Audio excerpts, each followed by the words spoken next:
A good maple creamy has to be rich. It should not taste like vanilla. It should taste like maple syrup. When you come to Vermont, you have to have a maple creamy. A creamy is Vermont's version of a soft serve, but ours might be considered a little bit fattier with the maple syrup in there. There's nothing better. Some people like a maple creamy that's really creamy. There's others that like some that are grittier because they actually put maple sugar in there that's not finely crushed. I've never met a maple creamy I don't like. The maple creamy has been popular ever since I was a kid, but it's gotten ever more popular throughout the years. It's so good. This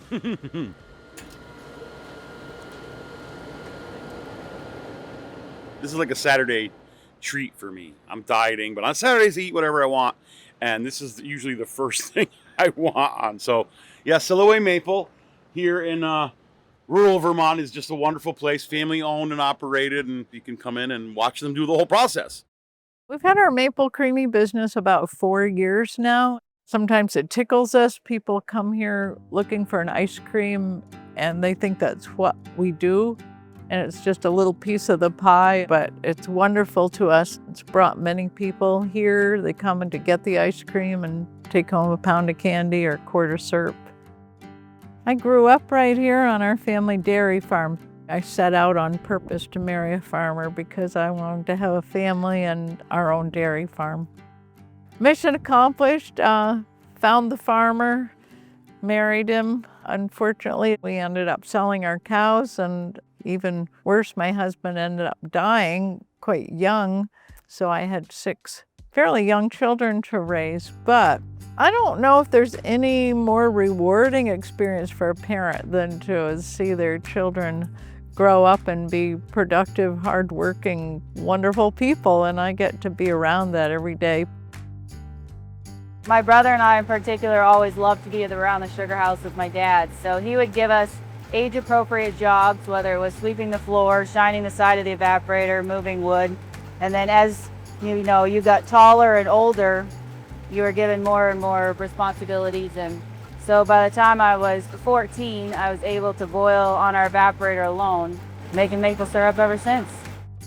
I think what is so special about being wood-fired is not only does the maple syrup have more of that traditional natural maple flavor across all 4 grades, but all the wood that we use, all the wood stacked out there, came from cleaning up the maple woods and making them just healthier and more diverse. More and more sugar makers have switched to oil. Typically, if sugar makers still burn wood, they're more hobbyists. They're not really making very much syrup. It's a fine line between efficiency and maintaining a good quality end product. But we're dedicated to that traditional maple flavor. I love that we have maintained this tradition. We buy a base mix from a local dairy farm and then put in a quart of our very dark syrup, only Marilyn simmers it and makes it even darker. So we don't sell that particular syrup, we just use that for our creamies. And we're really proud of it. Many creamies in Vermont and New England that say maple are an extract flavored product. It's much less expensive and more available, but we are really proud to give tourists a taste of real maple. Vermont is kind of the place that has developed a personal identity with maple syrup. They make a lot of maple syrup here. They make more maple syrup here than anywhere else in the US, but they also have really turned it into part of their brand. Nobody does it quite like Vermont does. There's some interesting history with the Creamy, especially in Vermont, because you see the name Creamy in Vermont and not really anywhere else, even though you see soft serve ice cream everywhere. The first soft serve machines were first invented in the 1930s and started to become more popular in the 1940s. Following World War II, there was a real increase in soft serve stands, and most of them were just these little walk-up stands and seasonally open. The companies that started franchising these had all kinds of names like King Freeze and Tastee Freeze and Creamy. So Creamy was a brand name of one of these franchises that started in 1951 in Chicago. And this guy started franchising them around the country, including in Vermont. The Creamy company went away and was, names were changed over time, but it became like Kleenex or Band-Aids, kind of a brand name that was identified with the product in Vermont, and you still see it everywhere. Back in 1951, when Creamies first came on the scene, they were almost always vanilla or chocolate, so nobody was really making maple Creamies until 1981 at the Vermont State Fair, the Rutland Maple Syrup Producers Association, which had a Creamie stand and sold vanilla Creamies that they would pour maple syrup over. A guy named C. Roy Blake went to the Sewards Dairy in Rutland and asked them if they could make a maple flavor, and they replaced the sugar in the mix with pure maple syrup. The rest is history, so to speak. So now maple Creamies are the standard Creamies in Vermont everywhere you go, and there's many, many, many individual Creamie sellers all over the place now. My grandparents started this in the late 60s, and my uncle took over the business and stretched it out to what it is today, as you can see. He just decided one day, a couple of years ago, that he wanted to try this retirement thing out, and now he's out wandering around, and I've decided to take over, and certainly thankful for all the folks who are coming up here to see what we're all about. In our strongest year, we produced 2,500 gallons, but now we've cut down to the size where I'm very comfortable going back to a wood-fired arch, because that's the way I've always known it when I came in here when I was a kid. And man, I loved watching that. My grandfather throwing those logs in there, and a lot of sugar makers have found other ways to produce the heat to boil the sap. I don't know, I love the wood-fired evaporator. I always tell people whenever you see blue or green lines, there's a sugar house not too far away. We got about 800 trees up there that we do tap, and it draws itself right down the main line, right straight directly into the sugar house. So when sap comes out of the tree, it looks just like water. It's the same consistency, but it's got 2% natural sugar content built right in there. And what we're looking to do is to boil it out and bring that 2% sugar content right up to 67%, which equates to 40 gallons of sap to produce 1 gallon of syrup. We have a lot of people that come in here and they just travel throughout Vermont to find out which is the best maple Creamie.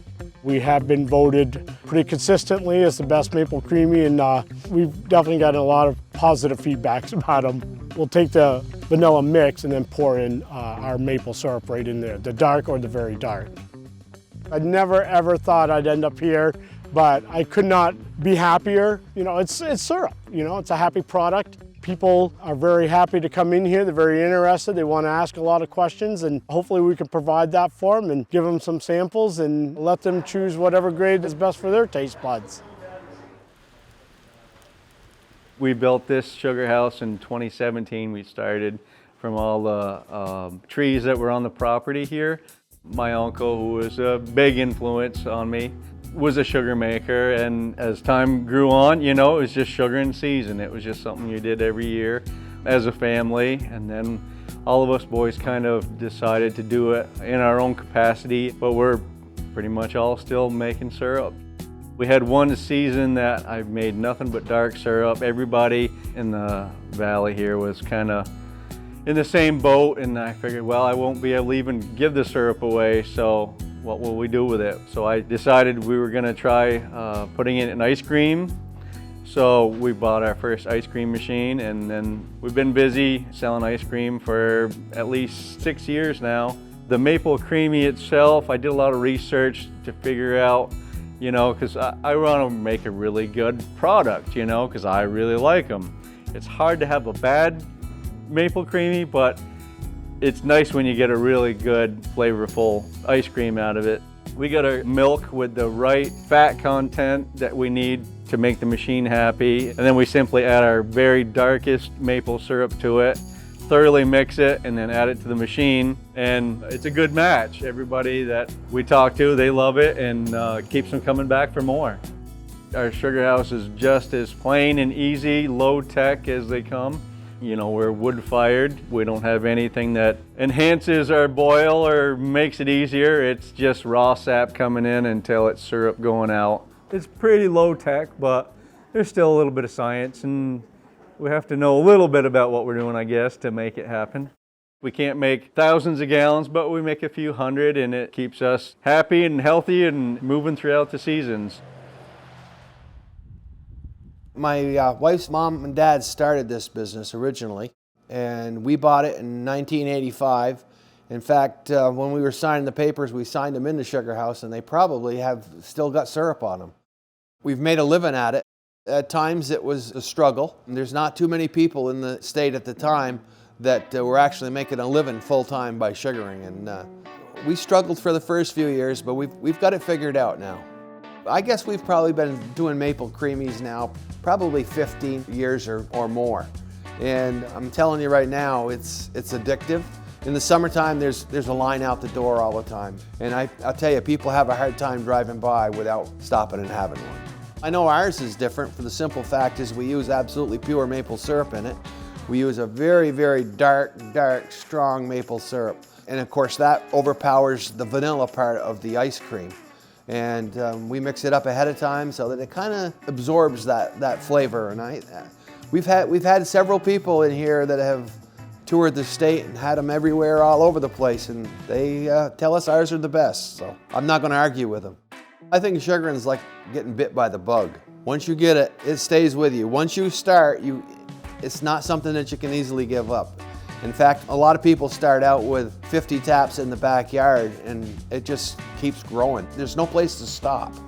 Sugar makers are absolutely not pessimistic. You can have the worst season in the world, and the first thing you think about is next year. It's going to be better. We call it sugar nerves. It's amazing though, there's some really good people in this sugaring industry, and I've had the pleasure to meet a lot of them. The Maple Creamy, it's pretty special to Vermont, so people need to kind of come here to get it. And Vermonters protect that. I think they probably get offended if they see someone in Maine or Massachusetts trying to sell a Maple Creamy, but it's like imitation is the finest form of flattery. And it's not even imitation, it's just thinking that the whole world should enjoy this wonderful thing as well.